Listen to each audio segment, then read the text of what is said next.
Bismillahirrahmanirrahim. Innal hamdalillah nahmaduhu wa nasta'inuhu wa nastaghfiruh wa na'udzu billahi min shururi anfusina wa sayyiati a'malina. May yahdihillahu fala mudhillalah wa may yudlil fala hadiyalah. Ashhadu an la ilaha illallah wahdahu la syarikalah wa ashhadu anna Muhammadan abduhu wa rasuluh. Sallallahu alaihi wa ala alihi wa sahbihi wa sallama tasliman katsira. Ya ayyuhalladzina amanu taqullaha haqqa tuqatih wa la tamutunna illa wa antum muslimun. Amma ba'd. Alhamdulillah, pada pagi hari menjelang siang ini dengan izin dan taufik dari Allah Subhanahu wa taala kita dapat berjumpa kembali. Kita bisa melanjutkan kebaikan yang sudah kita mulai dan semoga Allah berikan keistiqomahan dalam kebaikan ini, yaitu senantiasa semangat dalam menuntut ilmu agama. Iya. Tema kita sebagaimana yang ada di modul yang sudah dibagikan mungkin di grup, ya, doa dan zikir sesuai sunnah Rasulullah Sallallahu Alaihi Wasallam. Ini berawal dari adanya postingan salah satu teman kita yang kemudian timbul pertanyaan dari teman-teman lainnya terkait dengan beberapa poin yang akan kita bahas insyaallah pada pertemuan kali ini. Nah, jamaah rahimakumullah, tidak diragukan bahwa doa dan zikir adalah sebaik-baik amalan. Ya, sebaik-baik amalan karena dia ringan, nggak butuh modal, tidak butuh tenaga yang banyak, tidak memberatkan, hanya amalan lisan dan juga tidak lelah setelah melakukannya. Beda dengan sholat, mungkin kalau kelamaan berdiri pegel, ya, capek, terasa senut-senut kakinya.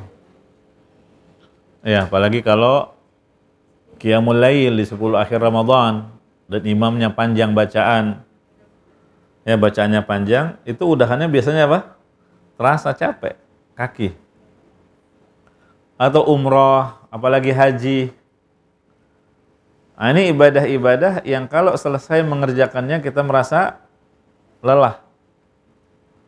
Adapun zikir, nggak pernah ada orang kenapa kok diem aja, malas bicara belakangan ini, katanya apa?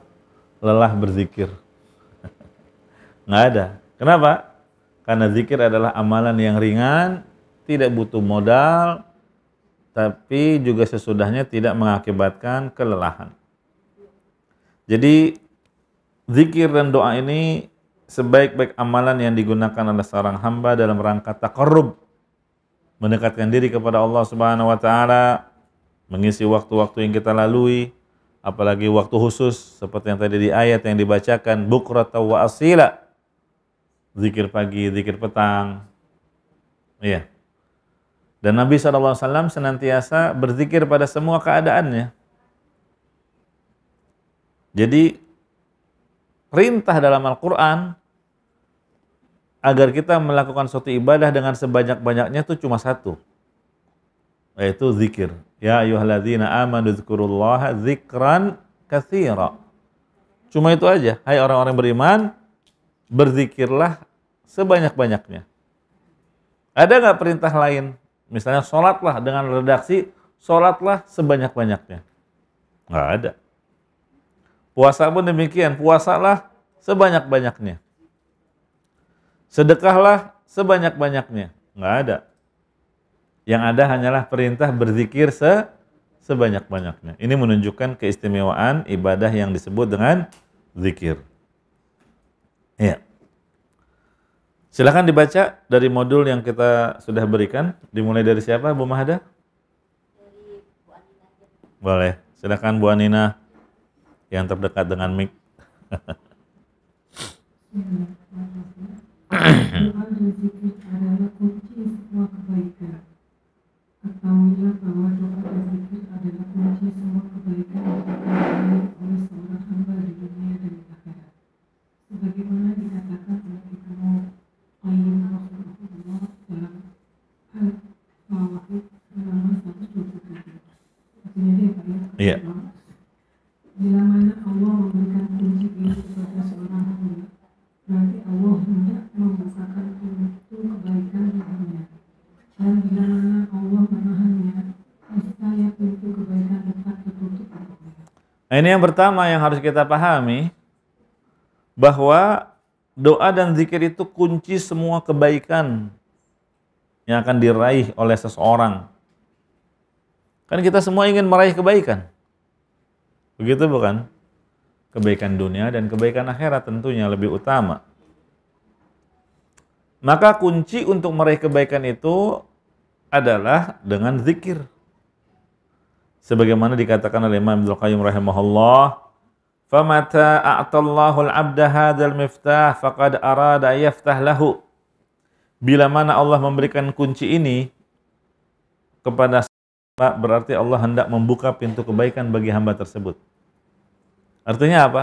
Kalau Allah berikan hidayah taufik kepada seseorang sehingga orang itu senantiasa besar perhatiannya terhadap zikir, zikir pagi, zikir petang, zikir sesudah sholat, bahkan zikir-zikir yang disunahkan oleh Nabi SAW pada semua keadaan, itu pertanda Allah bukakan pintu kebaikan untuknya. Ya, kebaikan dunia dan kebaikan akhirat terutama. Wa ma ta'adallahu baqiya babal khair mutarjan dunah, dan sebaliknya, bila seseorang malas berzikir, keluh lisannya untuk berzikir kepada Allah, maka pintu kebaikan itu tertutup. Akibatnya apa?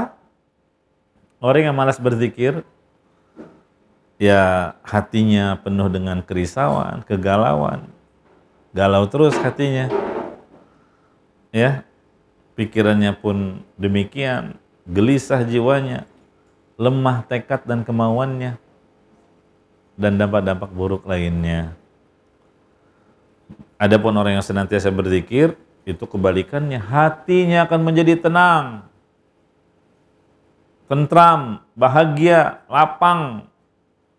Sebagaimana yang Allah sebutkan dalam Al-Quran, ala bidzikrillahi tatmainnul qulub. Hanya dengan zikir mengingat Allah, hati menjadi tentram. Kita nggak butuh cara-cara yang lain. Dengan cara meditasi lah, apalagi dengan cara-cara agama yang di luar Islam, mengikuti agama Buddha, Hindu. Dikemanakan ayat ini? Iya. Allah mengatakan, ala bidzikrillah, hanya dengan zikrullah hati menjadi tenang. Dan syaitan itu disifati dengan apa? Khannas. Ada di surat An-Nas kan? Qul a'udzu birabbin nas. Apa kelanjutannya? Malikin nas, ilahin nas. Ini tawassul nih. Apa yang kita minta? Min syarril waswasil khannas. Kita berlindung kepada Allah dari waswas yang ditimbulkan oleh khannas. Syaitan disifati dengan khannas. Apa artinya khannas? Yang selalu kembali ke kita kalau kita lalai dari zikir. Makanya contoh gimana? Kata Nabi SAW, kalau azan dikumandangkan, setan pergi. Iya. Kabur. Tapi begitu azan selesai, dia kembali. Terus kalau qomat, pergi lagi dia.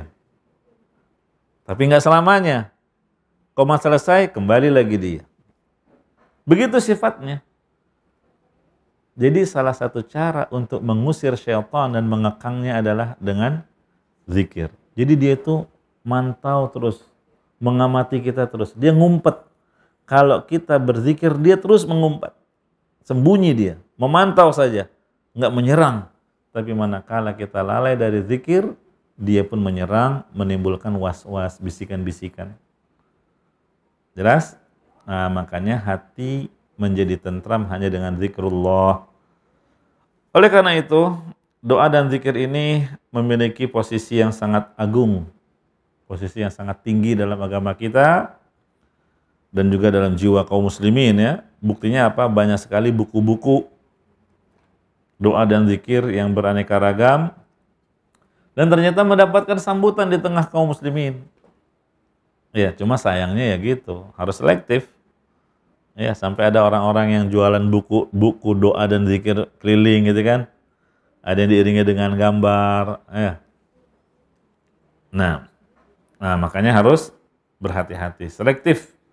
Ada orang yang menulis buku tentang doa dan zikir, tapi penuh dengan kerancuan, penuh dengan kekeliruan, penyimpangan, jauh dari kebenaran. Kenapa? Karena tidak berpegang teguh dengan Al-Quran dan hadis. Iya. Padahal ini ibadah yang disebut dengan ibadah tauqifiyah. Dan Rasulullah SAW sudah menyontohkan kepada kita yang komplit dari bangun tidur sampai tidur lagi. Semua ada zikirnya. Mau masuk WC ada zikirnya, keluar ada zikirnya, mengenakan baju ada zikirnya. Terus apapun keadaan yang kita lalui sudah lengkap dari tuntunan Nabi kita Nabi Muhammad sallallahu alaihi wasallam. Iya. Silakan selanjutnya, doa dan zikir adalah tauqifiyah. Lanjut. Di modul. Taufikiyah ya. Iya. Doa dan zikir adalah taufikiyah. Tauqif. Tauqifiyah. Apa itu tauqifiyah? Ini istilah nih yang harusnya kita udah paham. Apa sih maksudnya tauqifiyah? Hanya ditetapkan berdasarkan dalil-dalil syar'i, tidak ada ruang untuk ijtihad atau kreasi, melainkan hanya boleh mengikuti ketetapan yang sudah ada dari Allah dan Rasul-Nya. Nah, itulah tauqifiyah. Jadi ibadah doa dan zikir dan ibadah secara umum sifatnya tauqifiyah. Apa itu tauqifiyah? Tadi yang sudah dibacakan ya. Nah, hanya ditetapkan berdasarkan dalil syar'i yaitu dari Al-Quran dan hadis. Tidak ada ruang untuk ijtihad dan kreasi, ngarang-ngarang. Orang Arab paling berhak harusnya kalau doa dan zikir boleh ngarang. Ya. Hanya boleh mengikuti ketetapan yang sudah ada dari Allah dan Rasul-Nya. Itu namanya tauqifiyah. Ibadah secara umum tauqifiyah. Iya. La raiba annal adhkar wa da'awat min afdhalil ibadat, kata Syekhul Islam Ibnu Taimiyah. Tidak diragukan lagi bahwasanya doa dan zikir itu termasuk ibadah yang paling utama. Wal ibadatu mabnaha ala tauqif wal ittiba. Kalau kita sudah paham ibadah, doa dan zikir itu bagian dari ibadah, maka ibadah harus dibangun di atas dalil dan ittiba yang diistilahkan dengan tauqifiyah tadi. Mengikuti petunjuk Nabi. Ya, la 'alal hawa wal ibtida. Bukan dibangun di atas dasar kemauan hawa nafsu. Bukan pula di atas sikap mengada-ngada, berkreasi, ngarang-ngarang, ya, yang ada contohnya dari Nabi Sallallahu Alaihi Wasallam. Nah, jadi ini poin yang harus kita ingat. Itu silakan, ada ucapan Syekhul Islam Ibnu Taimiyah yang sudah diterjemahkan. Baca.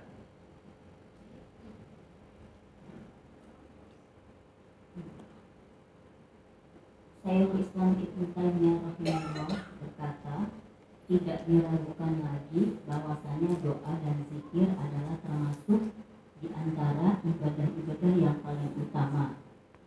Sedangkan ibadah itu harus dibangun di atas dalil dan ittiba, mengikuti petunjuk Nabi, bukan dibangun di atas kemauan hawa nafsu, dan bukan pula di atas sikap mengada-ngada yang tidak ada contohnya. Termasuk di antara manusia yang sangat tercela adalah mereka yang mengambil zikir-zikir yang tidak bersumber dari Rasulullah SAW, meskipun zikir-zikir itu berasal dari sebagian sainsnya. Lalu dia pun meninggalkan zikir-zikir nabawi yang biasa diucapkan oleh junjungan umat ini dan pemimpin seluruh makhluk, dan hujah Allah atas hamba-hambanya, yaitu Nabi Muhammad SAW. Iya, ini kata Syekhul Islam Ibnu Taimiyah, aib artinya tercela orang yang justru mengambil zikir-zikir yang bukan dari Rasulullah SAW. Walaupun itu berasal dari syekhnya, dari tuan gurunya, dari kiainya, kan ada ya, apalagi syekh-syekh tarikat itu kadang punya amalan-amalan zikir, tapi ya mereka yang buat. Kenapa nggak mencukupkan diri dengan apa yang datangnya dari Nabi? Kalau dari Nabi kan jelas itu wahyu. Kalau wahyu berarti banyak keutamaannya, yang jelas terjaga dari kesalahan, baik kandungannya ataupun redaksinya. Banyakannya juga singkat, nggak panjang-panjang dan bertele-tele, ya, singkat, mudah, iya. Nah ini Allah Subhanahu Wa Taala berfirman, Innahu la yuhibbul mu'tadin. Allah melarang kita dari melakukan sikap al-i'tida di surat Al-A'raf ayat 55. Apa itu al-i'tida?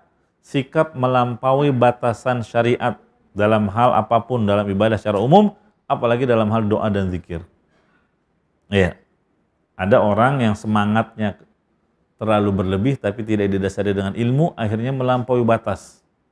Sehingga ada orang yang katanya zikir sampai ribuan kali, ngucapin Allah, Allah, Allah, Allah terus gitu. Semangatnya aja tinggi. Niatnya ingin beribadah kepada Allah, tapi caranya yang salah. Mana ada contoh doa seperti itu? Apalagi kalau tujuannya nggak benar. Misalnya supaya dapat ilmu kekebalan tertentu, atau supaya untuk meluluhkan hati orang, atau supaya larisnya dagangan. Ini udah macam-macam. Iya. Niatnya beda, tujuannya juga salah. Padahal zikir dan doa itu ibadah. Nah, jadi sudah menjadi keharusan kita, ya, doa dan zikir itu mengikuti apa yang disyariatkan dan disunnahkan oleh Rasulullah Sallallahu Alaihi Wasallam. Iya, karena beliau adalah sosok teladan, panutan bagi kita semua. Laqad kana lakum fi Rasulillahi uswatun hasanah. Lihat ucapan Imam Ibnu Qayyim, afdhaluz zikri wa anfa'uhu ma wata'al qalbul lisan wa kana minal adhkarin nabawiyyah wa syahidadz zakiru ma'anihi wa maqasidihi.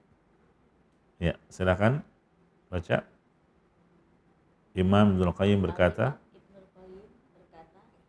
zikir yang paling utama dan yang paling bermanfaat adalah zikir yang menyatu di dalam antara hati dan lisan. Kemudian berasal dari zikir nabawi, dan orang yang berzikir tersebut memahami dengan baik, dia mengerti akan makna-makna dan kandungannya. Nah, ini zikir yang membawa manfaat kalau memenuhi kriteria yang disebutkan tadi. Yang pertama adalah diucapkan di lisan. Karena zikir itu amalan lisan. Iya. Memang ada zikir hati, contohnya rasa takut, rasa harap, tawakal, itu zikir dengan hati. Ada zikir dengan anggota badan seperti sholat, umroh, haji, tawaf. Tapi kalau yang dimaksud dengan kalimat-kalimat thayyibah seperti subhanallah bihamdi, subhanallahil azim, atau kalimat-kalimat zikir yang lain, itu amalan lisan. Iya. Yang pertama diucapkan di lisan. Kemudian yang kedua, hati memahami apa yang diucapkan oleh lisan. Itu kalau bisa, afdhaliyah. Kan di sini kata beliau, zikir yang menyatu di dalamnya antara hati dan lisan. Ada orang-orang yang mengucapkan kalimat di lisan zikir, tapi hatinya melayang entah kemana. Nah ini kurang.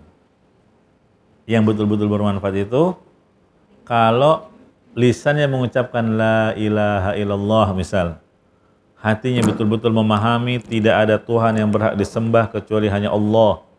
Ketergantungan hati dia hanya kepada Allah. Ya, dia meyakini tidak ada Tuhan yang berhak disembah hanya Allah. Begitu seterusnya. Kemudian yang ketiga, berasal dari Nabi. Artinya ada tuntunannya dari Rasulullah SAW, bukan hasil kreasinya dia. Iya. Nah, ini kata Syekh, dan orang yang berzikir memahami dengan baik, mengerti kandungannya, dan merealisasikan kalimat zikirnya tadi. Contohnya tadi lisannya mengucapkan la ilaha illallah, hatinya memahami tidak ada Tuhan yang berhak disembah selain Allah, perbuatannya pun demikian. Dia beribadah hanya kepada Allah, berdoa hanya kepada Allah, tawakal hanya kepada Allah, minta pertolongan hanya kepada Allah, berharap hanya kepada Allah, terus seperti itu. Percuma kalau lisannya ngucapin la ilaha illallah, tapi ketika ada masalah larinya ke dukun, ya, tawakalnya kepada jimat, benda-benda keramat. Percuma la ilaha illallah. Kenapa? Karena kontradiksi dengan kandungan yang ada di dalam kalimat tersebut. Begitulah seterusnya zikir-zikir yang lain. Jadi kata Ibnul Qayyim itu 4. Zikir akan bermanfaat apabila 1 diucapkan di lisan, 2 hati yang memahami, 3 berasal dari sunnah Nabi, dari Rasulullah, dan yang keempat direalisasikan dalam kehidupan sehari-hari. Jelas? Diamalkan kandungan zikirnya itu. Iya. Nah sekarang jamaah rahimani wa rahimakumullah, kita akan sebutkan poin-poin yang ditanyakan di postingan oleh teman-teman ya di grup ya. Apa sih judul postingannya? Oh, udah dikirim ya? Nah, siapa yang kirim?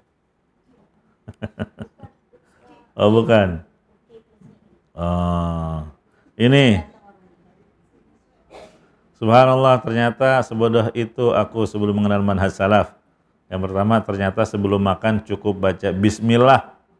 Nggak perlu Allahumma barik lana. Kalau di sini disebutnya Allahumma lakasumtu.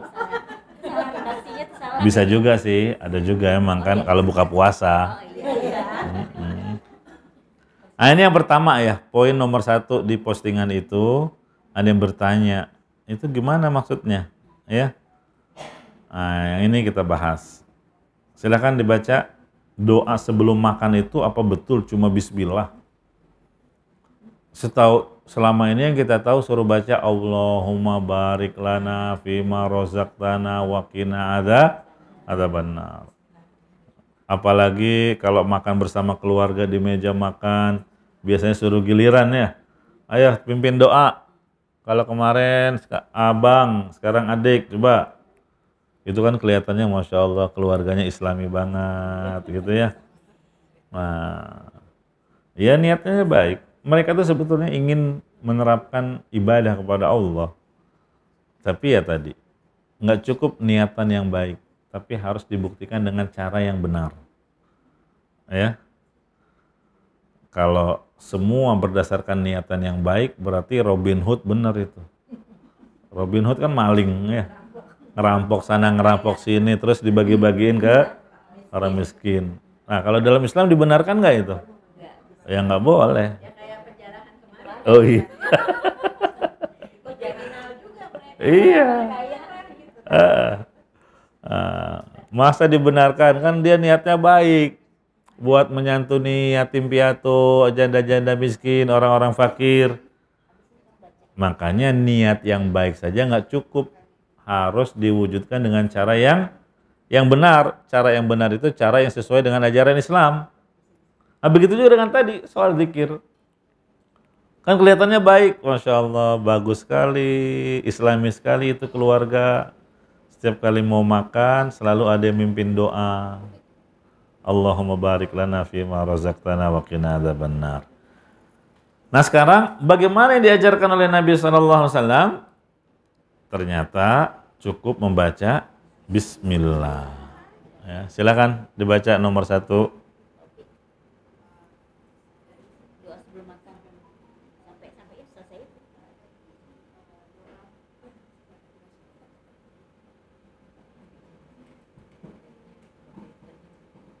Doa sebelum makan. Ini berdasarkan hadis Umar bin Abi Salamah ketika Rasulullah Shallallahu Alaihi Wasallam mengajarkannya. Ya gulam, samillah wa kul biyaminik wa kul mimma yalik. Wahai nak, ucapkanlah Bismillah, makanlah dengan tangan kananmu dan makanlah yang terdekat denganmu. Dan perintah ini berupa anjuran untuk mengusir setan dan mencegahnya dari makan bersama.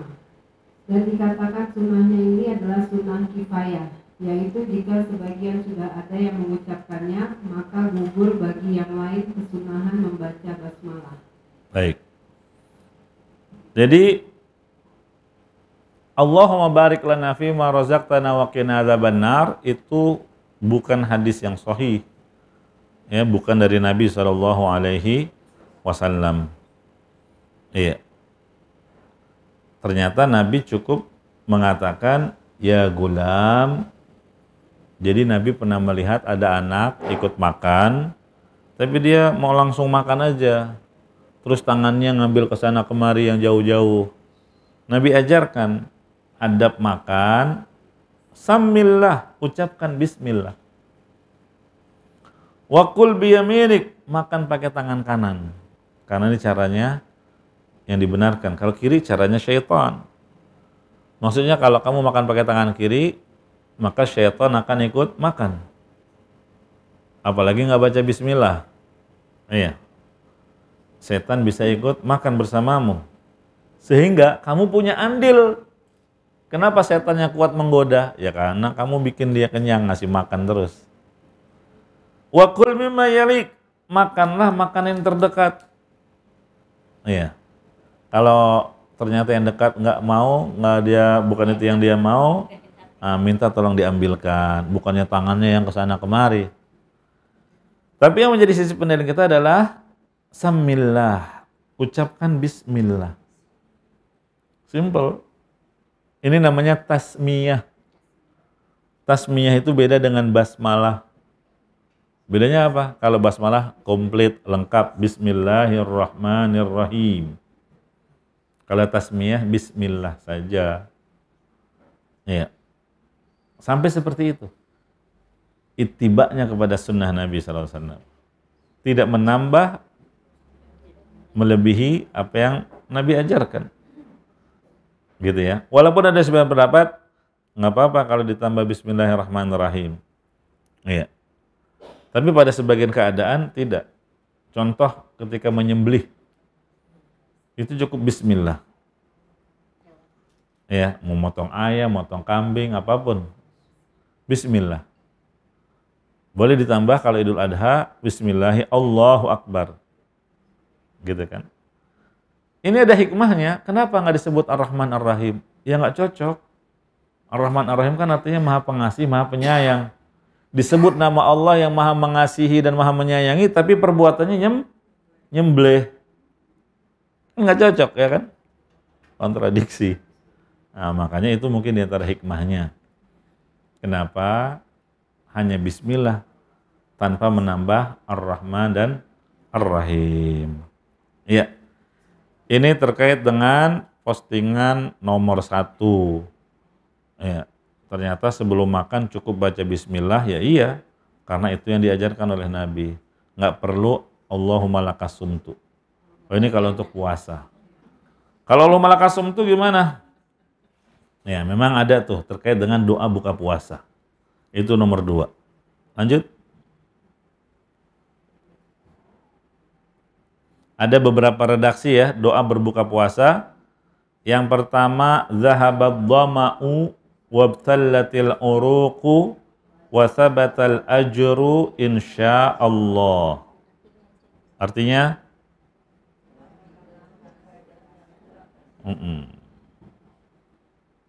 telah hilang dahaga dan urat telah basah dan telah tetap pahala insya Allah. Nah, ini riwayat yang ada ya, telah hilang dahaga, ya udah minum, berarti dibacanya setelah minum. Jadi azan Allahu Akbar, langsung ambil air, Bismillah, gitu ya, sekalian nyontohin nih minum. Bismillah, terus minum, baru baca doa ini, zahabad dhama. Iya. Jangan sebelum minum udah baca, orang belum basah, belum hilang dahaga, gimana baca? Kurma dulu baru minum atau minum maksudnya? Iya, mana-mana sih. Boleh ada yang mendahulukan kurma dulu, ya. Berarti bacanya nanti kalau takjilnya udah selesai. Ini kan istilahnya takjil, mendahulukan kurma. Tapi kalau dia seret, haus, dia ingin segera minum nggak masalah. Terus habis itu masuk kurma, makan kurma, terus mau memenuhi panggilan salat, ambil wudu, baru baca ini dulu sebelum beranjak. Ya. Zahabat dhama, telah hilang dahaga, wabtallatil uruq, urat-urat telah basah, wasabatal ajr, dan telah tetap pahala insyaallah. Iya. Artinya dia berharap puasanya ini mendapatkan pahala. Ini penyemangat untuk ibadah. Iya, lelahnya dia beribadah itu hanya sedikit dan kelelahan ibadah akan hilang. Ya. Pahalanya menetap dan tidak akan hilang. Itu maknanya. Adapun yang kedua, Allahumma inni as'aluka birahmatika allati wasi'at kulla syai'in an taghfirali. Ini nggak pernah ya? Iya. Nah, sekarang boleh sambil nyontek ya, variasi. Oh, hari ini kemarin baca yang pertama ya, kalau hari ini baca yang kedua, besok baca yang ketiga. Begitu. Apa artinya? Ya Allah, sesungguhnya aku memohon kepadamu dengan rahmat-Mu yang meliputi segala sesuatu. Rahmat Allah meliputi segala sesuatu. Di antara rahmat Allah apa? Allah mengampuni dosa-dosa kita. Antagfirali. Tapi ini bukan hadis dari Nabi ya, cuma doa yang diucapkan oleh Abdullah bin Amr bin As. Karena Nabi SAW menyebutkan berbuka dengan membaca doa. Iya, doanya mana yang dipandang baik menurut kalian? Iya, kalau di sini yang kedua, memohon agar Allah mengampuni dosa-dosa kita. Iya, apalagi di bulan Ramadan. Setiap harinya Allah Subhanahu wa taala membebaskan salah seorang dari kaum muslimin atau muslimat terbebas dari api neraka. Iya, orang yang terbebas dari api neraka berarti dosa-dosanya diampuni. Yang ketiga, ini yang tadi, bismillah Allahumma laka sumtu wa ala rizqika aftartu. Tapi hadis ini dhaif. Ya, hadis ini dhaif, itu alasannya tuh. Alasan kedhaifannya yang pertama diriwayatkan dari Mu'adz bin Zuhrah. Ya, Mu'adz bin Zuhrah ini seorang tabi'i dan tidak bertemu dengan Nabi. Nah, ketemu dengan Nabi. Kalau dia katakan Rasulullah bersabda, loh gimana kamu bisa bilang begitu? Sedangkan nggak pernah ketemu Nabi. Mata rantainya terputus. Kecuali dia bilangnya, aku mendengar dari sahabat. Sahabat mendengar dari Rasulullah. Nah, itu benar. Iya. Yang kedua diriwayatkan dari Anas bin Malik radhiyallahu anhu, tetapi dhaif, sanadnya ada perawi yang matruk. Jadi dhaifnya itu ada sebab kedhaifan sebuah hadis ya. Kita kan taunya cuma istilah dhaif aja kan. Iya, padahal ilmu hadis ada yang disebut dengan mustalah. Cuma gimana? Di situ ada peringatan. Meskipun lafal doa ini berasal dari hadis yang dhaif, tapi para ulama membolehkan. Iya, apa alasannya? Pertama, di antara sunnah bagi seorang yang berpuasa ketika hendak berbuka, menjelang waktu buka puasa, adalah berdoa kepada Allah. Inna lis-sha'imi inda fitrihi la da'watan ma turad. Orang kalau lagi puasa, ada waktu mustajab. Kapan itu? Menjelang buka. Apalagi tatkala dia berbuka. Iya. Karena doa yang dipanjatkan saat berbuka itu tidak tertolak. Jadi Nabi SAW memberikan keluasan. Ya. Begitu juga dengan jenis yang kedua tadi. Yang dibaca oleh Abdullah bin Amr. Allahumma inni as'aluka birahmatika allati wasi'at kulla syai' an taghfirali. Ini ijtihadnya dia. Dengan pemahaman dari hadis Nabi tadi. Iya, kalau Nabi menyebutkan dengan redaksi umum. Pokoknya waktu berbuka itu waktu mustajab. Berdoalah kalian. Nabi memberikan kebebasan redaksi doanya. Nah, sehingga kalau ada yang bilang Allahumma laka sumtu wa bika amantu wa ala rizqika aftartu, boleh-boleh aja. Tapi jangan disandarkan bahwa itu adalah hadis Nabi. Kalau dia sandarkan kepada hadis Nabi berarti dia berdusta. Gitu ya. Boleh aja. Iya. Nah, makanya ini alasannya. Betul.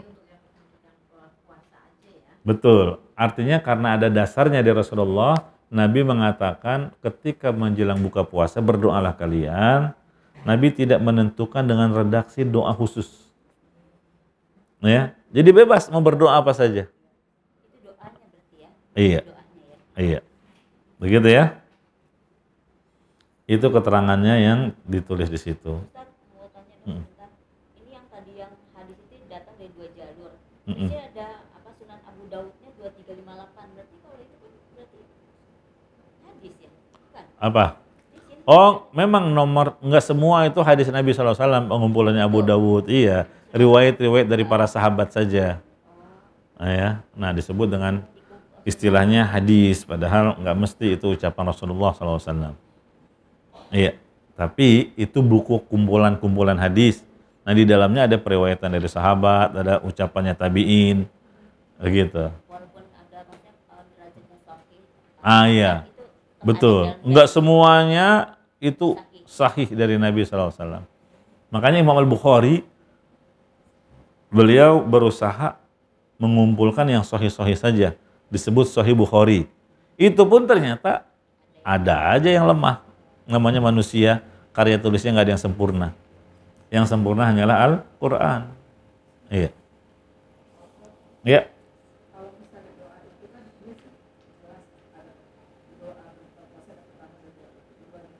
Iya. Oh, boleh aja, boleh. Boleh.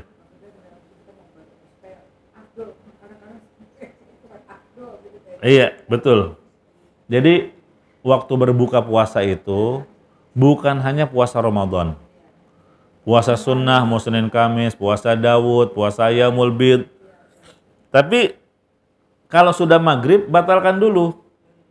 Nah, batalkannya tadi, bismillah, mau makan kurma dulu, mau minum dulu, setelah itu berdoa. Ya, berdoa. Itu namanya berdoa di saat berbuka. Iya, bukan berarti sambil makan kurma sambil doa, enggak beradab juga ya. Nah, jadi istilahnya takjil. Takjil itu hanya ngebatalin aja. Takjil itu apa sih artinya? Menyegerakan batal puasa. Bukan jenis makanannya. Takjilnya itu gitu. Iya, takjil itu istilah untuk menyegerakan buka puasa. Bukan nama makanan yang disuguhkan untuk buka puasa, bukan. Itu iftar. Iftar shaim. Berbuka. Baca doa. Iya. Basahin tenggorokan atau baca makan kurma sebutir atau 3 butir atau 2 butir. Sebetulnya itu juga nggak harus ganjil, ya.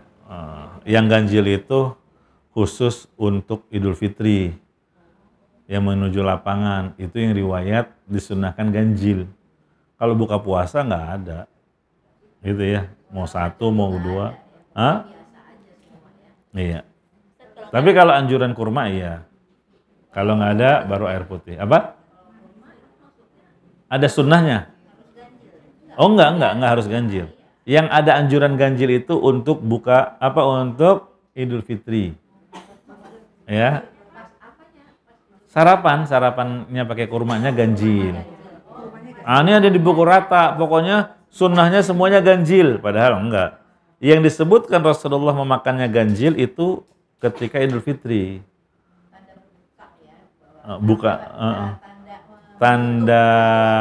Tanda sudah nggak puasa lagi. Nah, itulah yang ganjil. Nah, kalau buka puasa terserah. Mau ganjil, mau genap, mau satu, mau dua. Dan kalau Idul Fitri kan kita baru setelah selesai sholat baru makan ya. Apa? Oh, Idul Fitri enggak, sarapan dulu. Idul Adha ya sudah. Iya. Ustaz, kalau semuanya nggak ada kurma makan gorengan berarti tetap habis. Baca itunya ya. Iya, itulah orang Indonesia ya. Justru yang dicari gorengan dulu ya. Ya nggak apa-apa. Tapi ya jangan banyak makannya, banyakin doanya. Jelas? Jadi di saat berbuka itu banyakin doanya daripada makannya. Makan gorengan, terus sama lontong ya kan, macam-macam.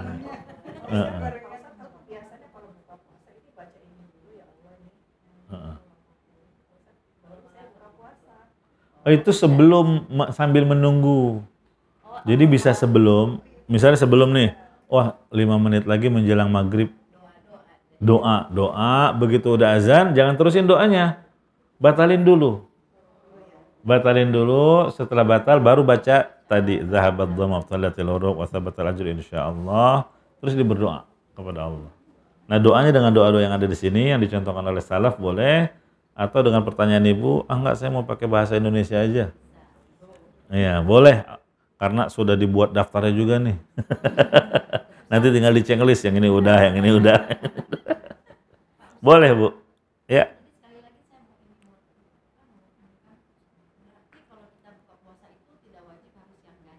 Enggak harus. Anjuran untuk ganjil itu untuk sarapan di hari Idul Fitri. Iya. Hadisnya begitu. Hadis penyebutan dengan ganjil makan kurma itu untuk Idul Fitri, bukan untuk buka puasa.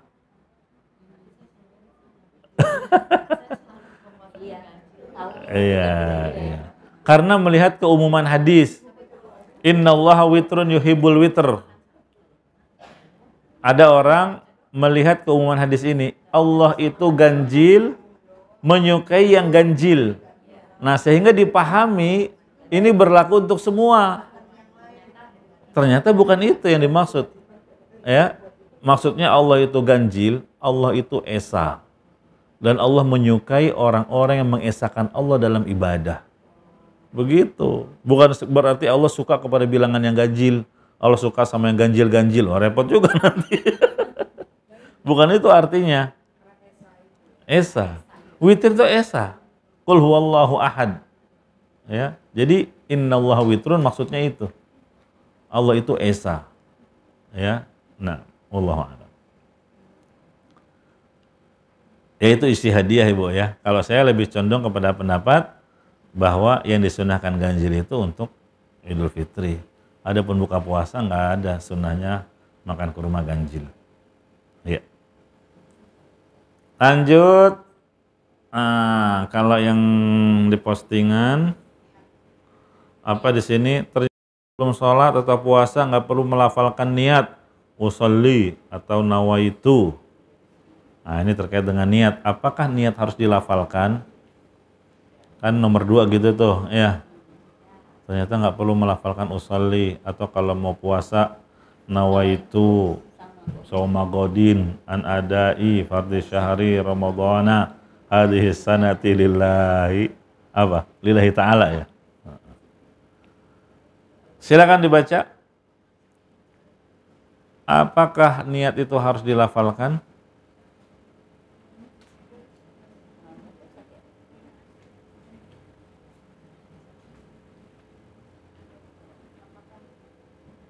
Apakah niat harus dilafalkan? Sebagian ulama dari mazhab Hanafi memang berpendapat bahwa dianjurkan untuk melafalkan niat puasa sebagai upaya untuk mengukuhkan niat tersebut. Ini mazhab Hanafi, dianjurkan melafalkan niat untuk mengukuhkan. Terus, namun Pendapat yang benar, tidak perlu bagi kita untuk melafalkan niat puasa tersebut.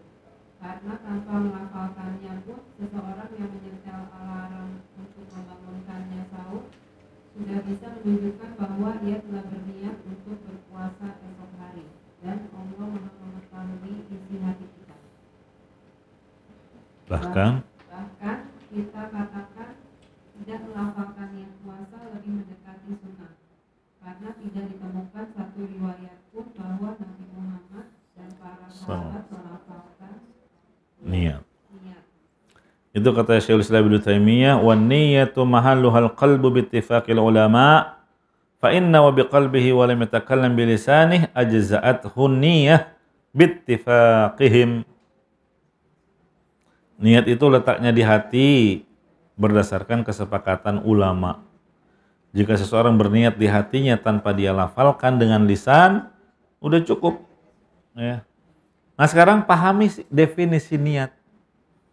Apa sih definisinya? Niat itu? Nah, silakan dicari di kamus. Apa arti niat? Niat ternyata dorongan hati untuk melakukan satu perbuatan. Itulah niat. Dorongan hati. Kita hati ini terdorong untuk melakukan sesuatu, itu namanya niat. Nah, berarti niat tepatnya di hati. Niat itu kan amalan hati, bukan amalan lisan. Makanya kata Nabi, Allah melihat isi hati kalian, bukan melihat lisan dan perbuatan kalian. Karena orang-orang munafik, lisannya mengaku beriman, tapi hatinya tidak. Perbuatannya ikut sholat berjamaah, ikut perang bersama Nabi, tapi hatinya Allah tahu mereka munafikin. Ya, nah, jadi yang dilihat adalah hati. Yang menjadi tolak ukur dan penilaian Allah adalah hati. Itulah niat. Nah di sini dicontohkan, kita nih malam mau tidur, pasang alarm. Itu udah niat.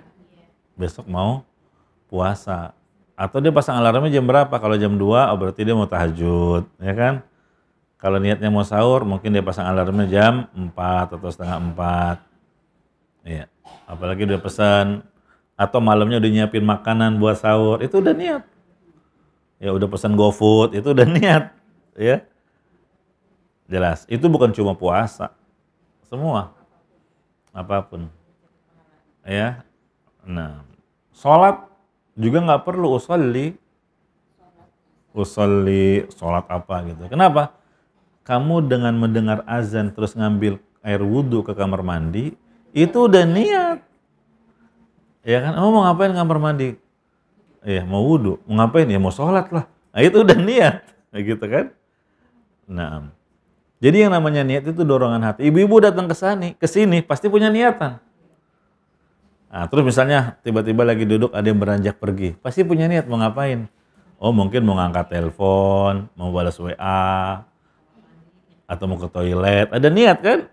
Nah itulah namanya niat, dorongan hati untuk melakukan sesuatu.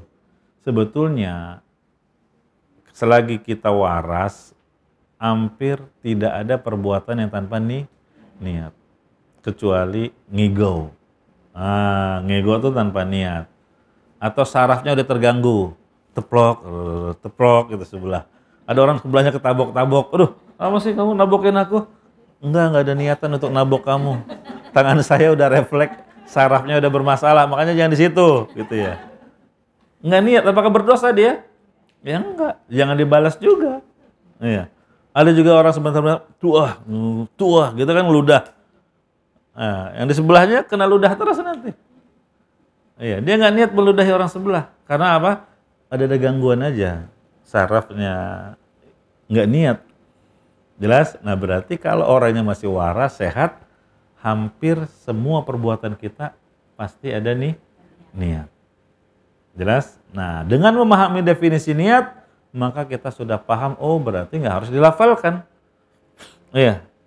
Apakah itu sholat, apakah itu puasa, ya, ataukah itu wudhu, karena niat tempatnya di hati. Iya.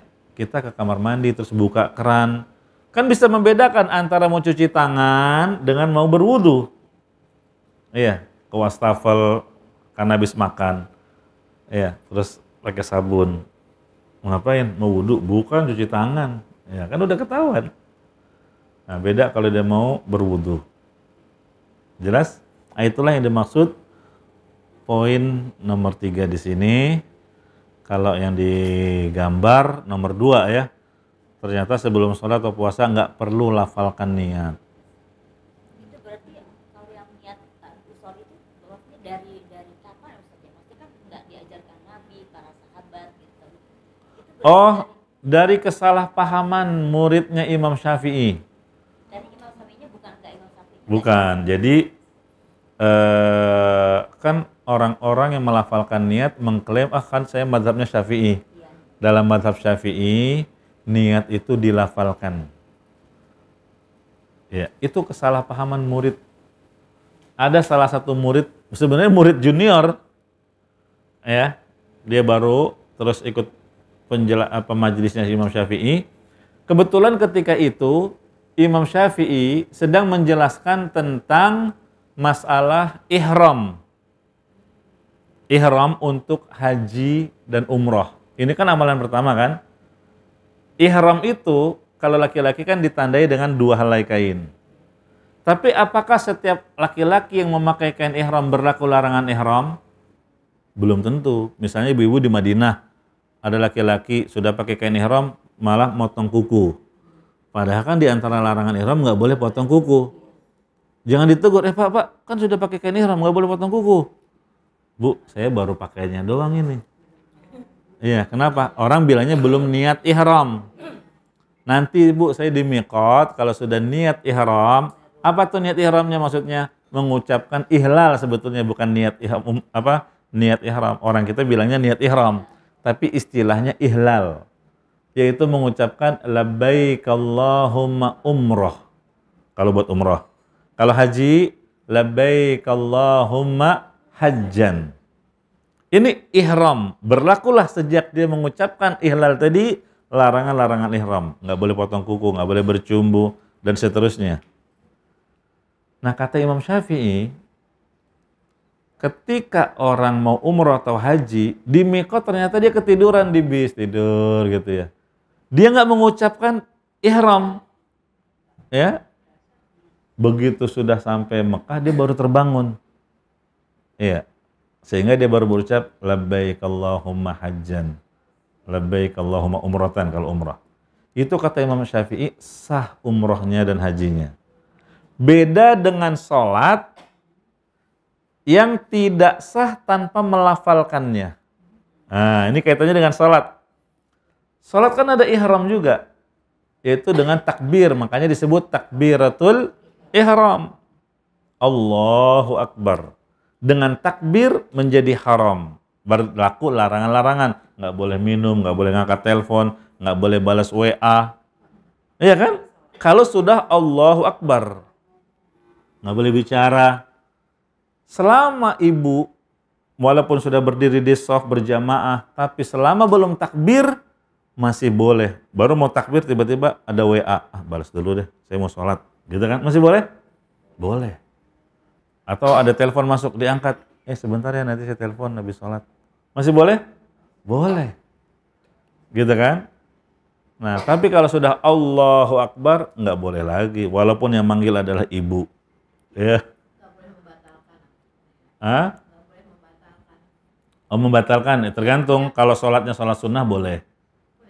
Boleh. Karena memanggil jawaban panggilan ibu wajib. Sedangkan sholatnya adalah sholat sunnah. Kalau sholatnya sholat fardu, ibu manggil, angkat, keraskan bacaan. Alhamdulillahirabbil alamin arrahmanirrahim. Ibu tahu kalau kita lagi salat. Ngangkat tapi untuk menjelaskan kalau kita sedang salat. Allahu Akbar atau Sami Allah liman hamidah gitu ya. Stop dulu. Iya. Nah, kembali ke pertanyaan tadi. Padahal dipanggil suami wajib nggak? Wajib. Ya, makanya sama seperti dipanggil ibu tadi. Iya.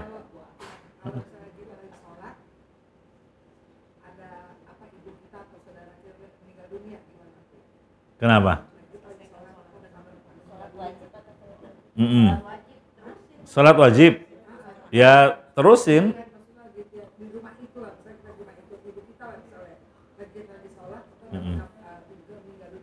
Oh, kalau udah meninggal ya kan nggak mungkin balik lagi. Tapi kalau lagi mengalami peristiwa yang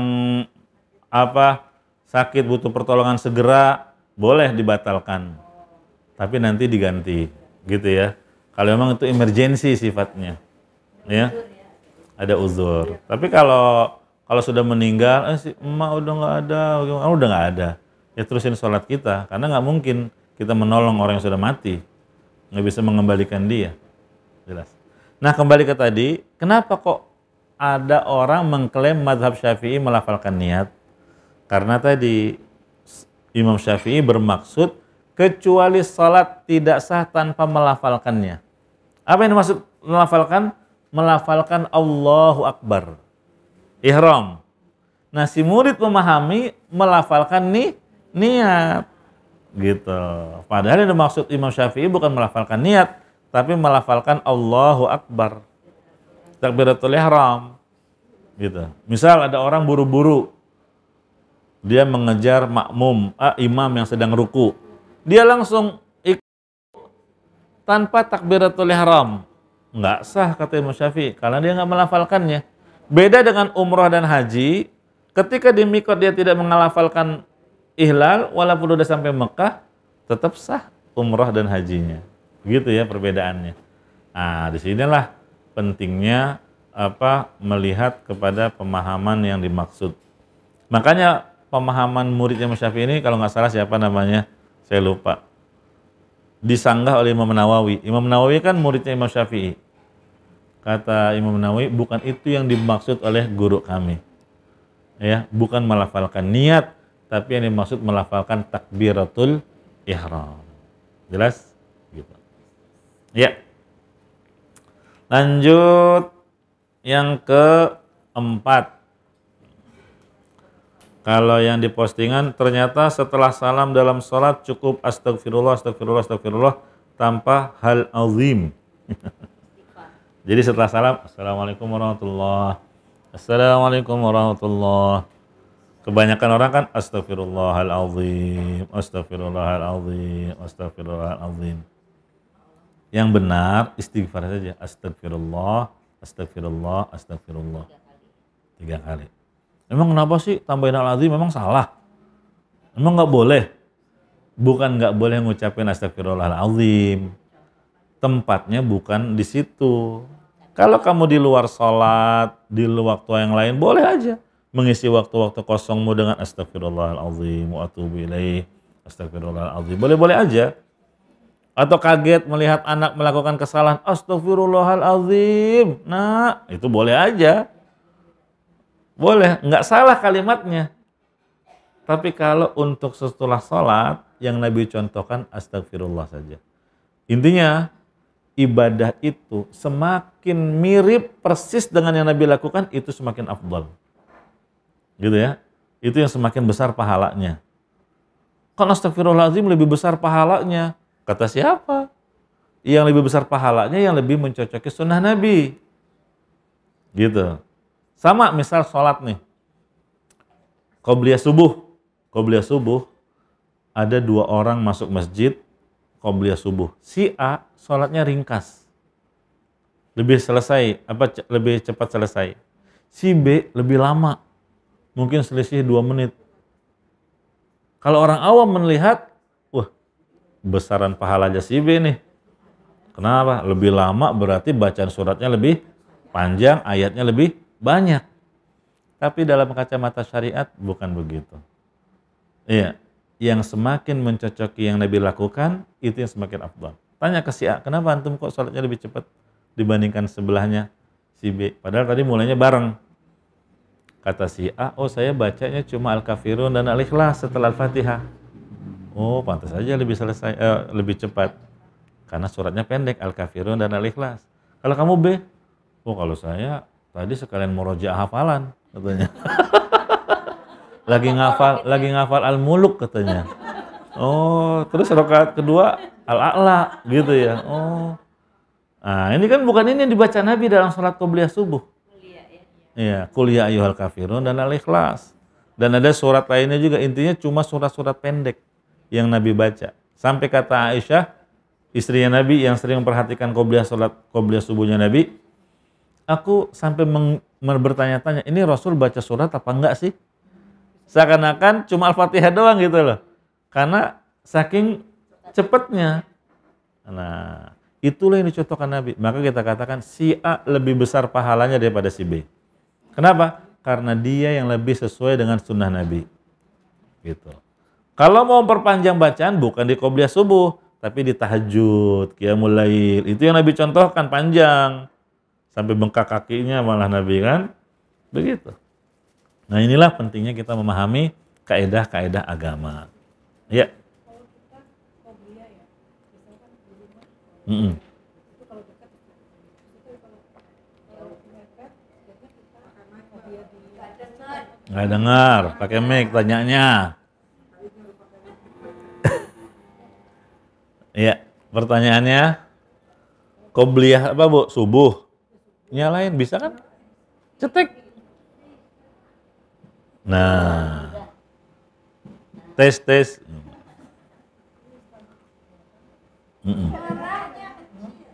Ya. Nggak apa-apa, biar ngedengar pertanyaan yang lain. Laki-laki. Oh, afdolnya di rumah. Terus? Oke.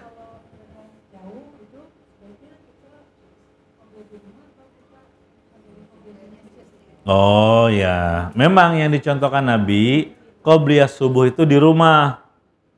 Karena rumahnya Nabi nempel sama Masjid Nabawi, nggak bakal telat, apalagi beliau imam.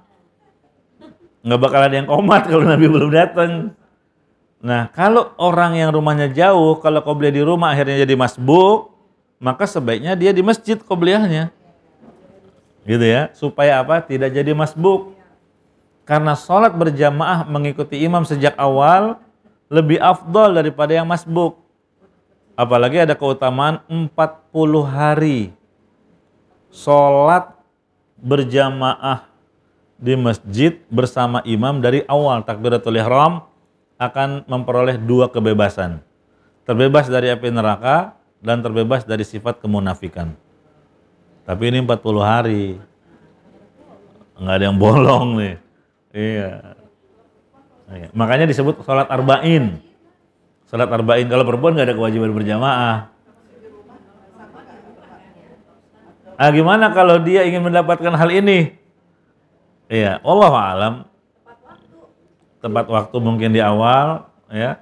Atau memang ada mengatakan itulah syariat agama kita. Ada yang khusus berlaku bagi laki-laki, ada yang khusus berlaku bagi perempuan. Kalau perempuan kan sebetulnya dia nggak ke masjid aja sholatnya lebih baik daripada di Masjid Nabawi.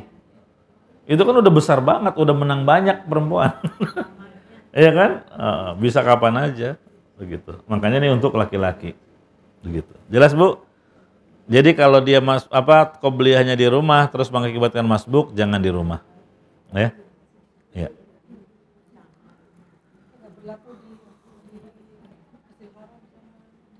Yang mana tuh? Oh, di hotel qobliyahnya? Iya, enggak. Udah ditutup askar. Nggak bisa masuk. Niat.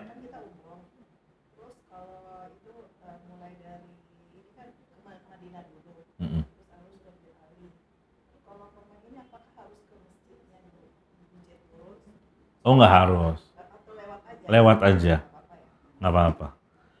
Miqat pada asalnya dulu bukan berbentuk masjid, hanya titik start. Lokasi yang di situ menjadi titik kita memulai memulai ihram. Nah, cuma sekarang dibangun masjid sehingga disunnahkan sholat sunnah ihram. Ini berpendapat sholat sunnah ihram ya, padahal nggak ada kaitannya. Nabi melakukan melakukan sholat sebelum ihram itu karena bertepatan dengan waktu sholat. Nih, tapi kalau ibu mampir ke masjid berarti niatnya sholat tahiyatul masjid. Bagi perempuan gimana kalau nggak ikut turun? Ya nggak apa-apa, nggak ada kaitannya dengan keabsahan ihramnya dia. Karena ada sebagian ngebela-belain turun akhirnya pulangnya nyasar ke bis lain, ya kan? Akhirnya lama lagi, aduh. Udah deh, bagi ibu-ibu nggak usah turun, apalagi yang udah lansia, lupaan gitu ya. Oh, ini nyasar, nah, kan? Iya. Yang mana, iya. Makanya saya takut ntar nyasar, ya, terpencar dari jamaah di mobil aja, nggak apa-apa. Iya, yang penting memulai ihramnya dari miqat dengan mengucapkan tadi labbaik Allahumma umrah atau labbaik Allahumma hajjan, tergantung untuk haji atau umrah, begitu. Jelas? Adapun yang ketiga, istighfar setelah sholat itu apa sih hukumnya? Ya, kalau membaca zikir sesudah sholat itu ada yang berpendapat wajib, ada yang berpendapat sunnah. Yang berpendapat wajib dalilnya surat An-Nisa ayat 103, fa idza qadaytumus sholata fadhkurullah. Allah menggunakan kata perintah. Iya. Apabila kamu sudah menyelesaikan sholat, berzikirlah. Allah menggunakan kata perintah. Kalau habis sholat, berzikirlah. 103. Nah, sedangkan zikir yang diajarkan Nabi itu ada 3 macam. Ada yang pertama yang ditentukan bilangan. Ya. Ada yang ditentukan waktu, ada yang ditentukan tempat, ada yang ditentukan sifat. Nggak ada ya di situ ya. Contohnya apa? Yang ditentukan bilangan. Zikir sesudah sholat. Subhanallah 33, Alhamdulillah 33, Allahu Akbar 33. Oh enggak, saya mau masing-masing 100. Wah, supaya lebih baik. Ya enggak. Iya. Ada yang ditentukan pertama dengan bilangan. Maka lakukan seperti yang ditetapkan Nabi. Contohnya tasbih, tahmid, takbir sesudah sholat fardu itu dibatasi bilangannya hanya 33. Iya. Kalau baca lebih gimana? Boleh nggak? Nggak boleh. Kenapa nggak boleh? Kan zikir, orang zikir masa nggak boleh? Bukan masalah orang zikir nggak boleh. Caranya menyelisihin yang Nabi lakukan. Gitu ya. Saya mau 100, menyelisih sunnah. Apakah kamu lebih baik dari Nabi? Nabi aja cuma 33, gitu lah ya. Ya, termasuk istighfar tadi. Cuma 3 kali. Astagfirullah, astagfirullah, astagfirullah. Iya. Itu bilangan.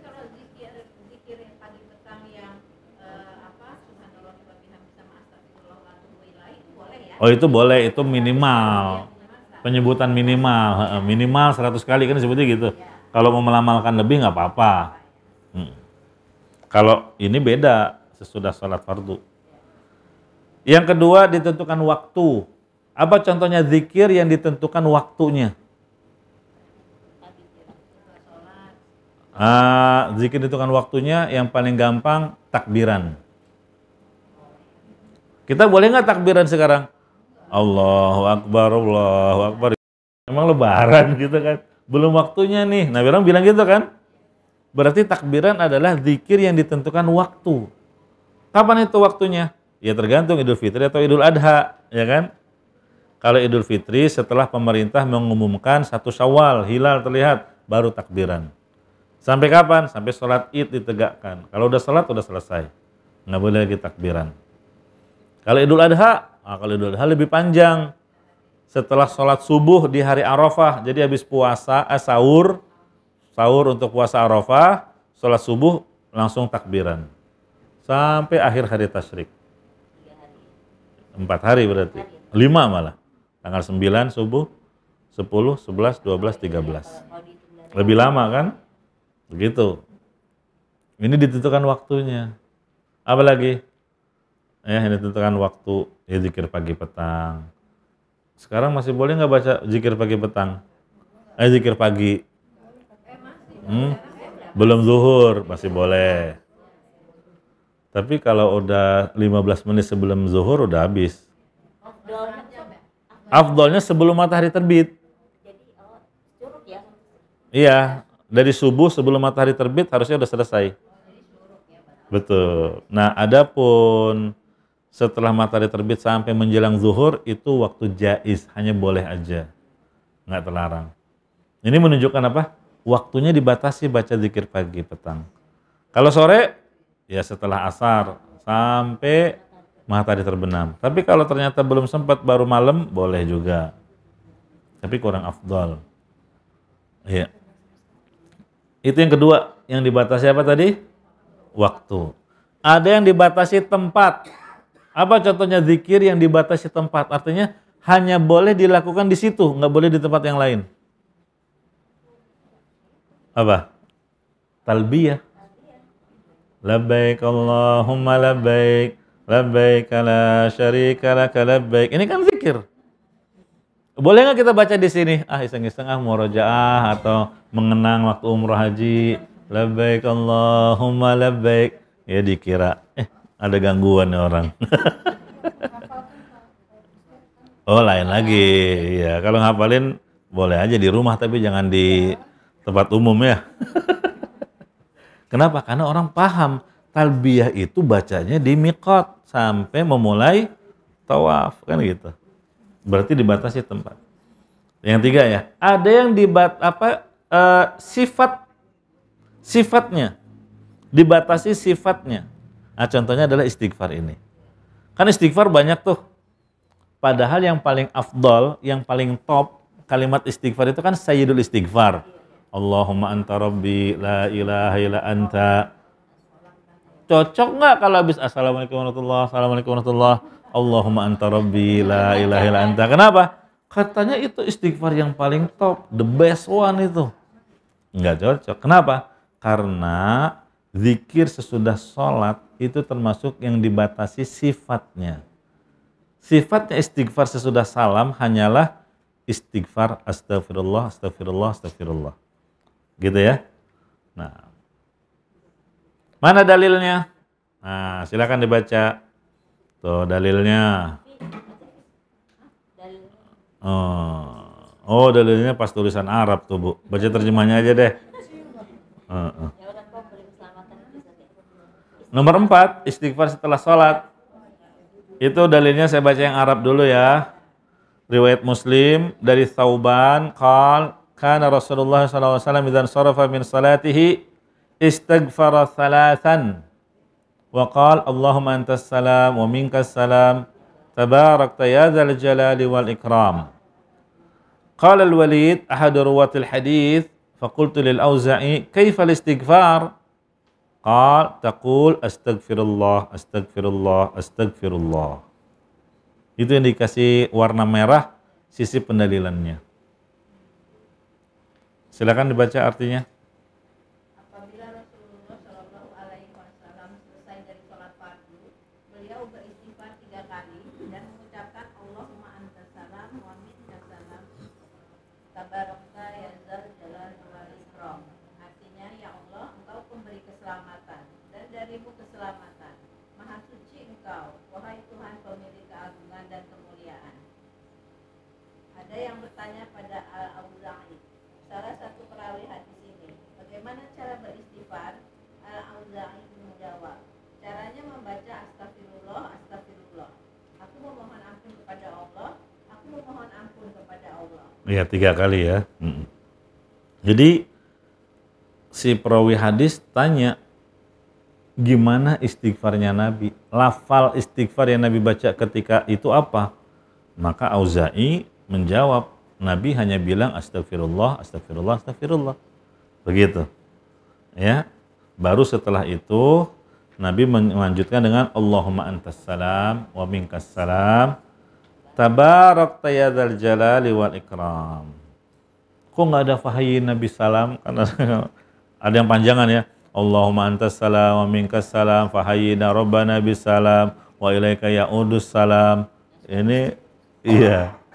Padahal cuma Allahumma antas salam wa minkas salam tabarakta ya dzal jalali wal ikram. Itu ketukar ketika melihat Ka'bah. Itu pun ucapannya Ibnu Mas'ud. Ketika masuk Masjidil Haram untuk tawaf, ketika melihat Ka'bah mengangkat tangan lalu mengucapkan Allahumma antas salam wa minkas salam fahayyina rabbana bis salam. Itu. Nah ini kebawa sama zikir sesudah sholat, akhirnya Rancu ya. rancu. Salah penempatan. Kalau untuk sholat sesudah salam bacanya seperti yang tertulis. Jadi istighfarnya cuma astagfirullah, astagfirullah, astagfirullah. Ustaz, Iya. biasanya suka ada juga baca Al-Fatihah kan? Mm-mm. Kalau sesudah sholat astagfirullahaladzim itu gimana tuh? Nggak ada. Al-Fatihah. Iya sih biasanya Assalamualaikum warahmatullahi, Assalamualaikum warahmatullahi, Al-Fatihah. Ya itu sih tradisi orang buat-buat aja, akhirnya turun-temurun. Itulah akibat ibadah kalau hanya ikut-ikutan.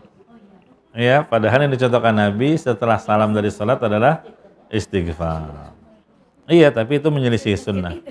Alias bid'ah, ya, mengada-ngada. Iya, mengada-ngada. Apa sih hikmahnya kok membaca istighfar sesudah salat, setelah salam? Hikmahnya untuk menampakkan penekanan terhadap jiwa kita. Bahwa kita ini sebenarnya belum menunaikan hak Allah secara sempurna.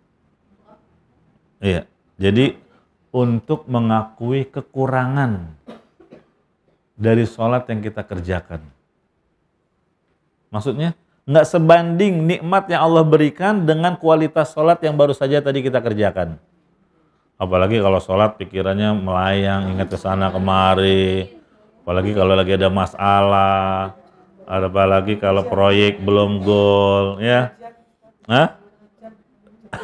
Masak gitu ya. Sama zikir juga ya, itu kadang-kadang kita tuh kan karena sudah Mm-mm. biasa ya, jadi entah itu zikir setelah sholat atau pagi petang gitu ya, itu kadang kita sambil zikir pagi petang itu terutama. Sambil beraktivitas. Itu sih nggak apa-apa. Nah, tapi maksudnya kan kita nggak terlalu Cuman lisannya aja. Oh iya iya. fokus karena udah biasa, malah kadang-kadang sampai gini tadi Sampai mana ya gitu ya. Itu yang sambil aktivitas yang pengulangan aja. Misalnya subhanallah bihamdi, subhanallah bihamdi, subhanallah bihamdi. Itu kan enak, jadi nggak begitu terasa. Atau la ilaha illallah wahdahu la syarikalah lahul mulku wa lahul hamdu yuhyi wa yumiit wa huwa ala kulli syai'in qadir. Yang pengulangannya aja, Bu. Boleh. Kalau yang butuh penghayatan yang kalimat-kalimat sebelumnya.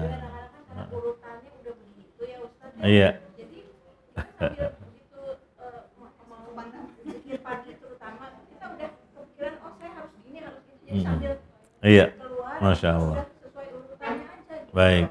Kualitasnya aja ya yang berbeda. Kalau dia sambil duduk, sambil menghayati. Tetap ada amalnya, tetap ini ya ada. Iya, insya Allah. Manfaatnya. Nah, jadi apa hikmahnya disyariatkan mengucapkan istighfar? Tadi untuk menyadari bahwa sholat yang tadi kita kerjakan itu nggak sebanding dengan nikmat yang Allah berikan. Artinya penuh kekurangan lah. Kekurangan yang ada pada sholat tadi semoga dapat tertutupi dengan istighfar. Gitu kan? Nah, justru istighfar itu memohon ampun kepada Allah dicontohkan oleh Nabi setiap selesai ibadah. Ya, kalau orang kan kebanyakannya malah alhamdulillah ya. Assalamualaikum warahmatullah. Assalamualaikum warahmatullah. Alhamdulillah, gitu ya. Alhamdulillah seakan-akan udah impas ya Allah, gitu ya. Boro-boro impas ya. Nikmat Allah tak terhingga, sholat maupun kekurangan. Kalau istighfar, astagfirullah, astagfirullah, astagfirullah. Artinya apa? Kita mengakui, ya Allah, aku belum sempurna menunaikan hakmu. Sholat yang kulakukan tadi penuh dengan kekurangan, ya Allah. Ampunilah dosa-dosaku. Nah, harapannya apa? Dengan istighfar, kekurangan-kekurangan tadi tertutupi. Ya. Sama seperti Nabi selesai menunaikan risalah dakwahnya, fasabbih bihamdi rabbika wastaghfirhu. Ini kan surat An-Nasr. Tanda Nabi Muhammad SAW sudah dekat ajalnya. Kenapa? Wa ra'aitan nasa yadkhuluna fi dinillahi afwaja. Ketika orang sudah berbondong-bondong masuk Islam. Maka kata Ibnu Abbas, wah ini surat turun pertanda ajal Nabi sudah dekat. Iya, dan ternyata benar, nggak lama kemudian Rasulullah wafat setelah turun surat An-Nasr. Nah, Allah memerintahkan nabinya untuk menutup tugasnya mengemban dakwah dengan istighfar. Fasabbih ini tasbih, bihamdi rabbika ini tahmid, wastaghfirhu ini istighfar. Sehingga kata Aisyah radhiyallahu anha, setelah turun surat tadi, Nabi selalu membaca di saat ruku dan sujud, subhanakallahumma wa bihamdika Allahumma gfirli. Gitu cakupannya. Ya, terus diulang-ulang. Jelas? Nah. Lanjut. Ya.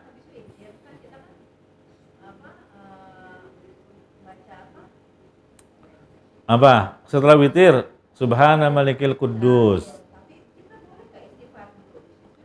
Oh enggak, itu khusus untuk witir yang dicontohkan Nabi subhana malikil quddus. Iya, langsung. Bukan. Istighfar itu untuk sholat fardu. Kalau witir kan sholat. Yang lainnya.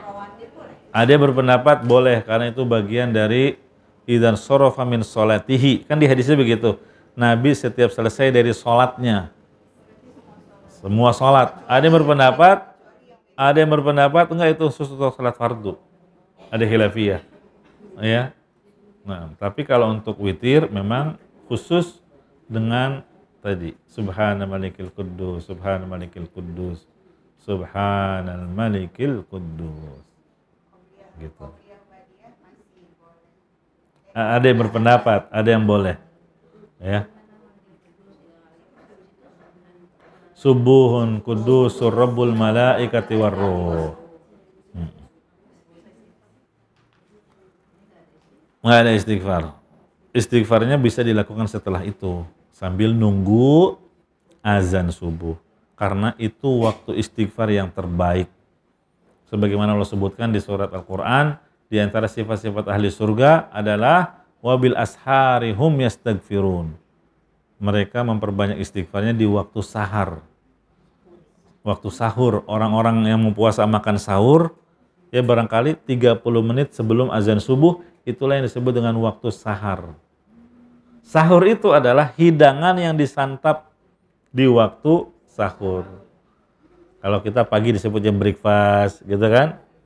Nah, kalau sahur, makanan yang disantap di waktu sahar.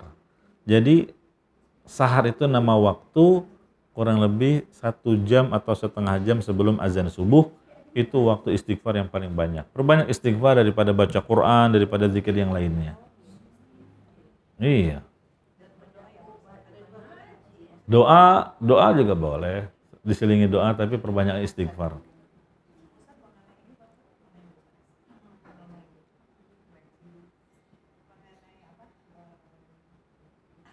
Apa tuh? Lupa. Ngeblank deh tuh.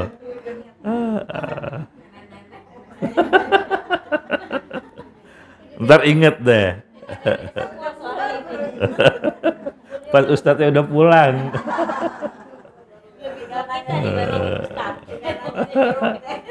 Iya, belum ingat. Oh ya udah.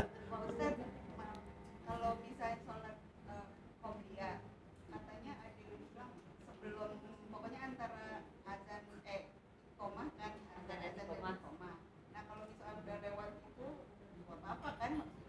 Ya kalau laki-laki di masjid memang terbatas qobliyah. Kalau udah qomat, ya udah selesai. Kalau perempuan kan nggak diwajibkan berjamaah di masjid. Laki-laki terbatas, kata Nabi, idza uqimatis shalah fala sholata illal maktubah. Kalau qomat sudah dikumandangkan, nggak ada lagi sholat sunnah kecuali sholat bersama imam. Tapi bisa dia qadha nanti sesudah zikir. Ya, untuk sholat-sholat tertentu, tapi seperti qobliyah subuh. Dia belum sempat nih datang ke masjid udah qomat. Ya jangan paksain qobliyah. Atau dia qobliyah baru dapat 1 rakaat terus imam muazinnya qomat. Jangan malah marah-marah sama muazinnya. Kamu nggak lihat saya lagi sholat?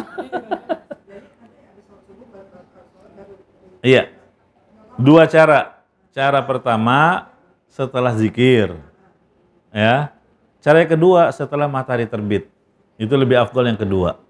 Kalau untuk mengqadha qobliyah subuh. Kalau qobliyah zuhur, ya setelah sholat zuhur, setelah zikir. Ba'diyah zuhur bisa diqadha setelah asar. Iya, Nabi pernah. Makanya para sahabat sempat heran, sempat bingung. Ini gimana sih Rasulullah SAW kemarin bilang nggak ada sholat sesudah asar.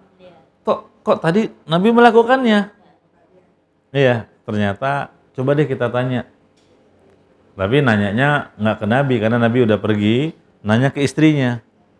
Tolong tanyakan kepada Nabi SAW terkait dengan hal tersebut. Sholat yang beliau kerjakan setelah asar.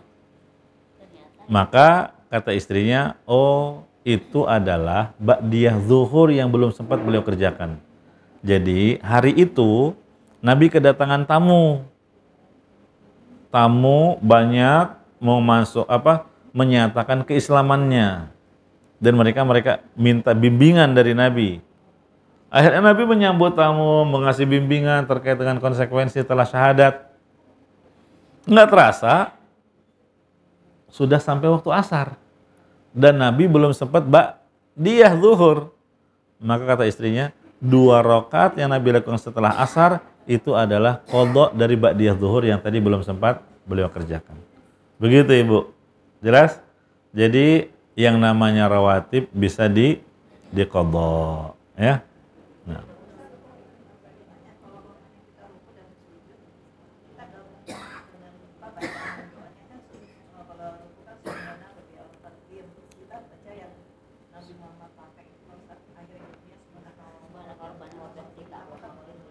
Oh, baca di ruku dan sujud?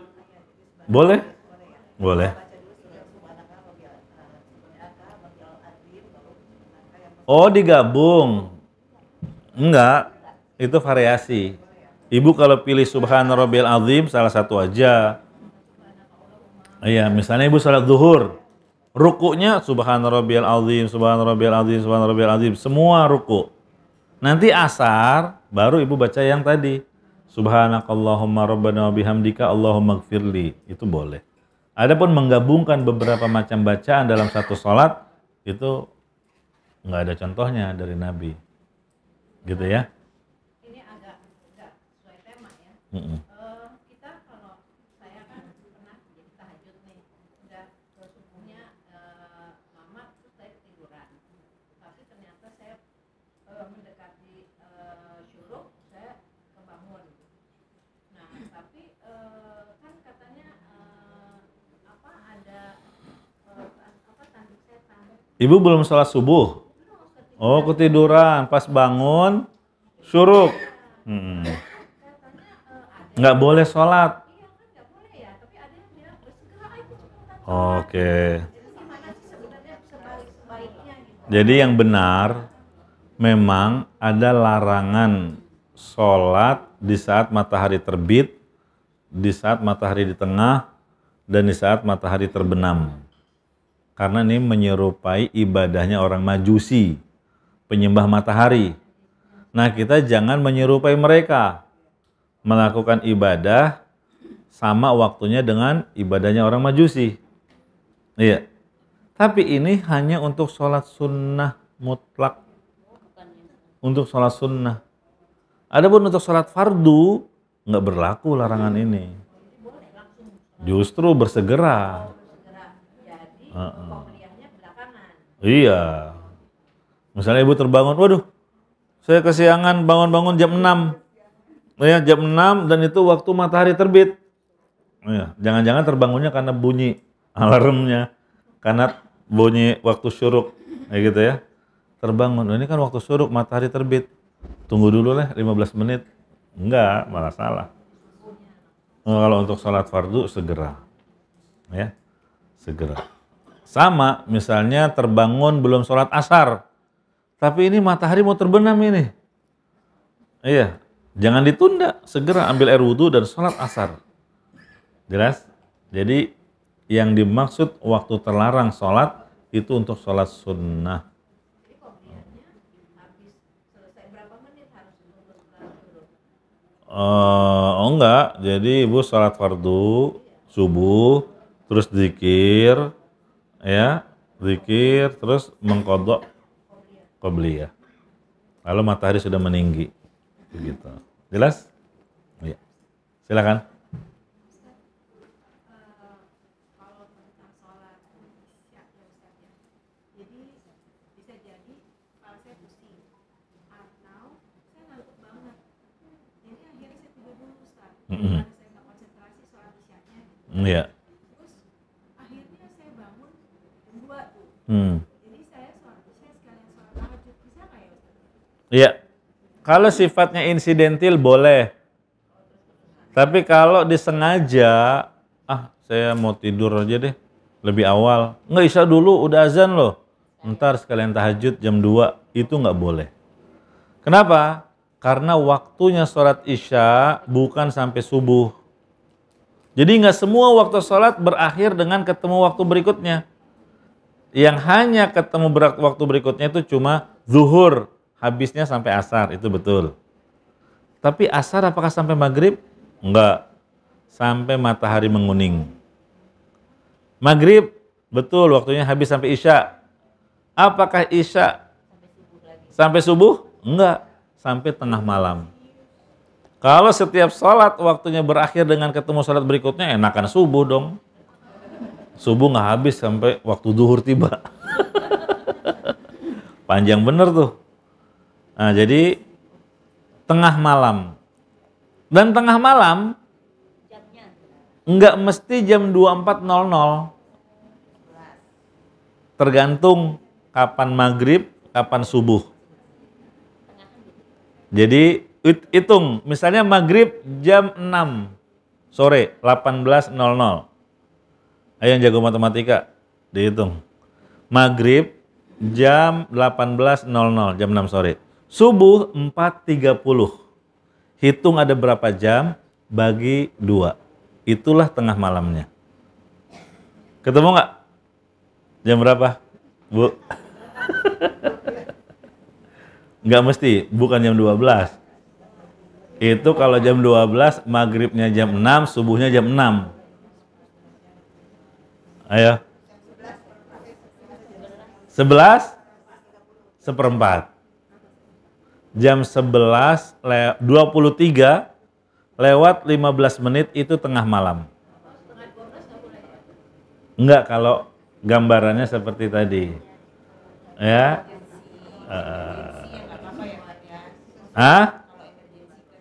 Oh, insidentil, darurat, boleh. Makanya tadi saya bilang, kalau karena ketiduran, sakit, kecapean, ya itu masih boleh. Boleh. Tapi kalau menyengaja nggak boleh. Kenapa? Karena waktu isyanya sudah habis. Kalau jam 2. Jangankan jam 2, jam 12 aja ternyata udah habis. Gitu ya. Nah.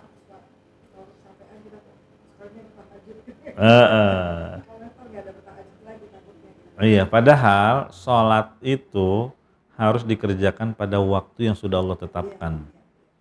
Sebagaimana sholat nggak sah kalau belum masuk waktu, begitu juga sholat nggak sah kalau sudah keluar waktu.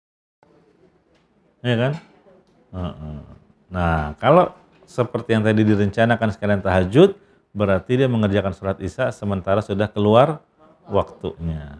Jelas? Barakallahu fiik. Lanjut nomor 5. Apa kalau di sini postingannya? Ternyata tak perlu baca Al-Ahzab 56 sebelum azan. Al-Ahzab itu kan innallaha wa malaikatahu yusalluna 'alan nabi. Ya ayyuhalladzina amanu sallu alaihi wa sallimu taslima. Itu biasanya diucapkan muadzin memang. Tapi kalau ibu-ibu mungkin kurang perhatian hal ini ya. Pernah ada yang dapetin nggak? Nah, enggak. Ya, tapi kalau ke masjid, di masjid-masjid itu biasanya muadzin bilang gitu dulu. Innallaha malaikatahu yusalluna 'alan nabi. Ya ayyuhalladzina amanu sallu alaihi wa sallimu taslima. Baru deh. Allahu akbar, Allahu akbar. Kedengeran ya? Ya suara apa sih ini? Itu yang dimaksud poin nomor berapa di postingan? Nomor 4. Iya. Nah, kalau di sini nomor 5. Artinya apakah memang sholawat dulu sebelum azan? Yang benar, sholawat itu bukan sebelum azan, tapi setelah azan. Dalilnya itu dari Abdullah bin Amr. Silakan.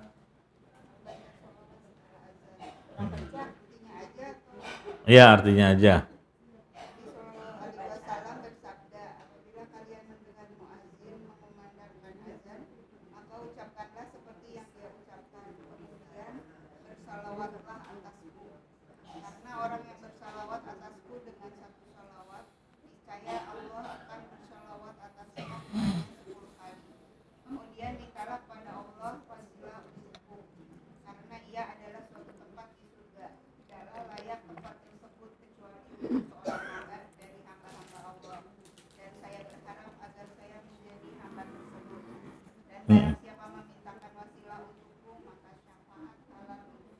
Jadi ini salah satu untuk mendapatkan syafaat Nabi di akhirat adalah membaca sholawat setiap selesai azan.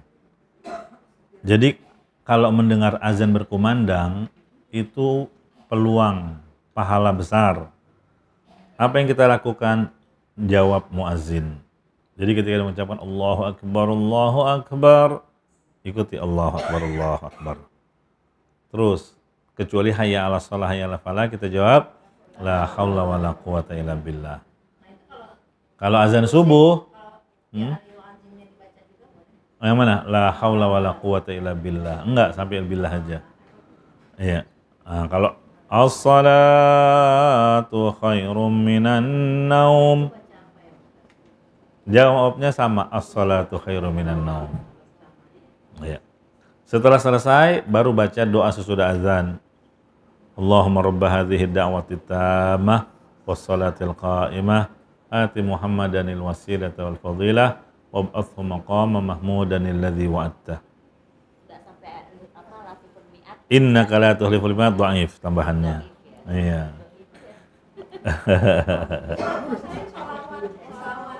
Baru habis itu baca sholawat. Boleh. Allahumma shalli ala Muhammad wa ala ali Muhammad. Gitu ya. Nah.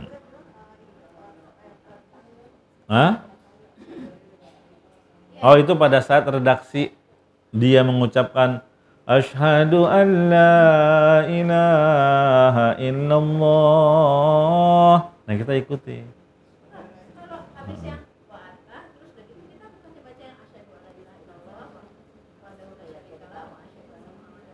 Enggak. Ya, jadi jawaban pas asyhadu anna Muhammadar Rasulullah kita ikuti lagi. Iya. Doa Allahumma rabb hadzal da'wati tammah. Maka kita akan mendapatkan pahala seperti pahala muazzin. Jadi dapat pahalanya orang yang azan.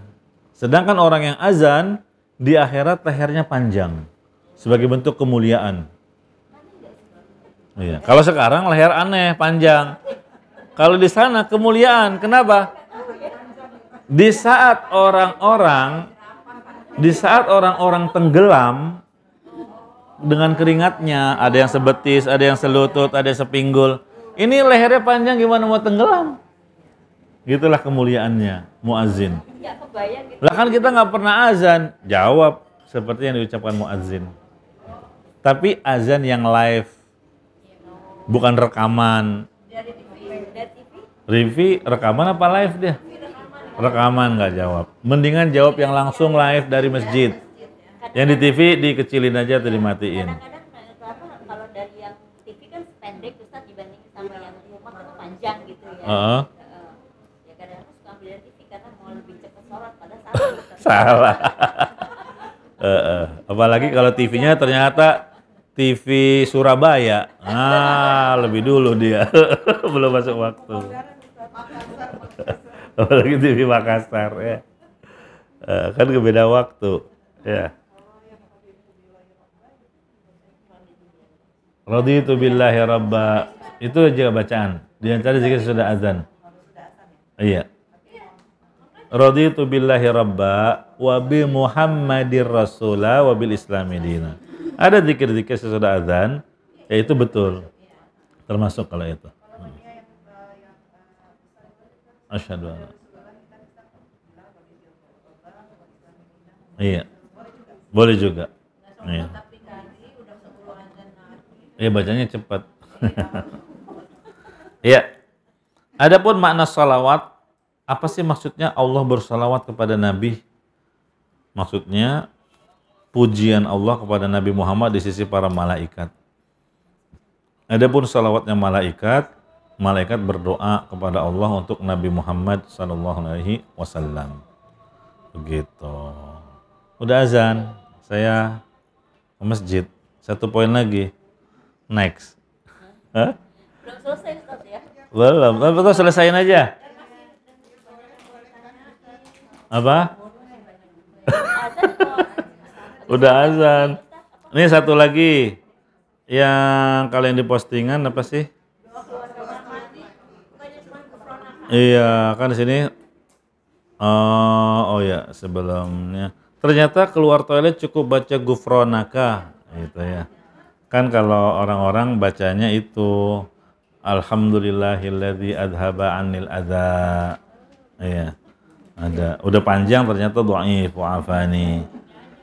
Ya, ternyata ini pendek dan sahih. Gufranaka. Artinya aku memohon ampunan kepadamu. Kenapa kok keluar toilet baca mohon ampunan kepada Allah? Apa hikmahnya? Silakan baca. Nomor 1 dan 2. Kenapa keluar toilet kok minta ampun?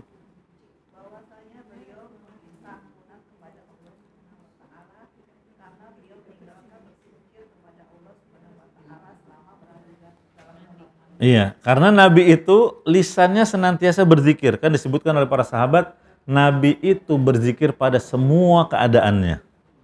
Luar biasa.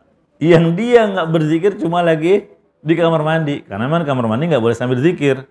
Makanya beliau minta ampun kepada Allah atas kelalaian itu. Itu alasan yang pertama. Alasan yang kedua,